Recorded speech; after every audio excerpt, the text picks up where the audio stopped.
چیریت با کارگران نمیمانه. قبلا چیکار میکردی؟ روزگار است دیگه. آدم مجبور بر کار میکرد. امروز کمی پایم درد میکرد، نتونستم بالا ببرم.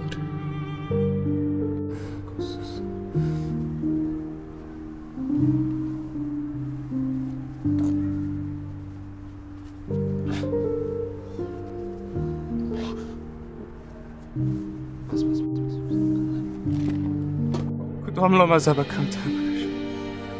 چرا تهمت میزنی؟ غمی پایه نداره. غمی بیکاری رو چطور کنم؟ با سختی زندگی ساختم و دم نزدم. گر نان شبی نبود جار نزدم. زمانی که مهمان ناخوانده شدم حرف نزدم. بیچاره و درمانده شدم. از بخت بدم شاعر مستانه شدم. روز و شبم به سر رسید، آواره کوه و دشت شدم. در خلوت تنهایی خود به خود که آمدم، شاعر میخانه شدم.